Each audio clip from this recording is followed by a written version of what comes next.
Hello' guys, মই আজি বনাব গৈ আছোঁ ম'ম' ৰেচিপি। এই ম'ম' বনাবৰ কাৰণে ইয়াতে মই দিছোঁ 250 চিকেন বইল কৰি সৰু সৰু টুকুৰা কৰি লৈছোঁ, আৰু এইটো ডাঙৰ ডাঙৰ দুটা পিঁয়াজ দিছোঁ ইয়াতে, আৰু ইয়াতে বন্ধাকবি এফাল দিছোঁ, আৰু এইটো গাজৰ দুটা দিছোঁ। এইখিনি হেৰি ম'ম'ৰ আৰু মছলা হয়। ইয়াৰ পিছত মই কি বনাব গৈ আছোঁ আপোনালোকক দেখাই আছোঁ। এতিয়া মই এইখিনি অকণমান ভাজি ল'ম, সামান্য মাত্ৰ। ইয়াতে মই অকণমান তেল দিছোঁ, তাৰপিছত এই পিঁয়াজ দুটা দিলোঁ, পিঁয়াজখিনি দিয়া হৈ গ'ল। তাৰপিছত এইখিনি কবিখিনি দিছোঁ, ইয়াত কবিখিনি দি দিলোঁ, তাৰপিছত ইয়াত গাজৰখিনি দি দিলোঁ,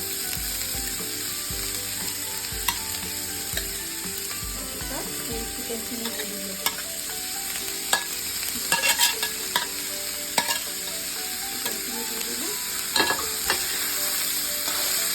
অকণমান নামমাত্ৰ ভাজিব হ'ল, বেছিকৈ ভাজিব নালাগে।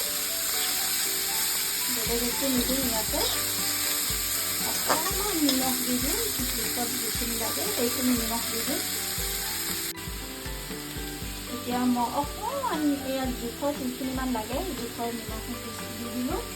তাৰপিছত ইয়াতে মই এইখিনি চিকেন মছলা আধা চামুচ দি দিছোঁ, নামমাত্ৰ কৰি। তাৰপিছত এইখিনি হৈয়ে গ'ল, এইখিনি হৈয়ে গ'ল। অকণমান কৰাৰ পিছত এতিয়া এইটো অফ কৰি দিছোঁ। নেক্সট ষ্টেপটো কি কৰি আছোঁ আপোনালোকক দেখাই আছোঁ।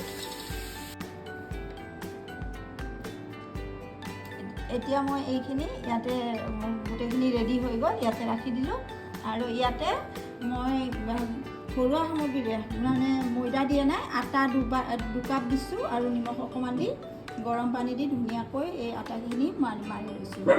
আটা মৰাৰ পিছত এইবাৰ বনাইছোঁ, এনেকৈ দেখাই আছোঁ ৰ'ব।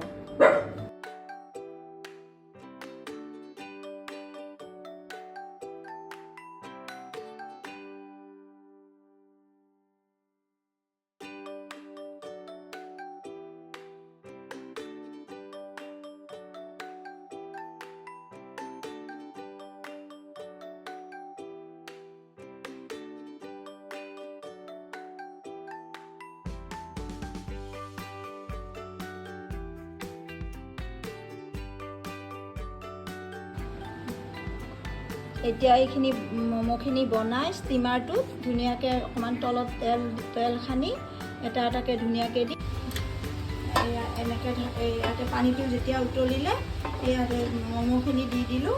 এতিয়া ঢাকনাখন লগাই 15 মিনিট মানৰ ভিতৰত হৈ যাব এইখিনি।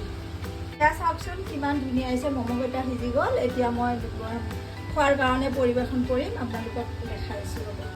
এতিয়া ম'ম'খিনি হৈ গ'ল, এয়া ম'ম'খিনি সজাই দিলোঁ খাবৰ কাৰণে ৰেডি কৰি। আৰু ইয়াত চাটনি বনাইছোঁ, এইখিনি বিলাহীৰ চাটনি। ইয়াতে শুকান জলকীয়া দিছোঁ, আৰু নহৰু 2 ফুটামান দিছোঁ, আৰু কেঁচা জলকীয়া দিছোঁ। এই চাটনি দি ম'ম' খাবলৈ খুব সোৱাদ হয়। মোৰ ল'ৰা ছোৱালীকেইটাই এই ল'ৰা ছোৱালী দুটাই এই চাটনিটো খাই বিৰাট ভাল পায় ম'ম'ৰ লগত, কাৰণে বনালোঁ।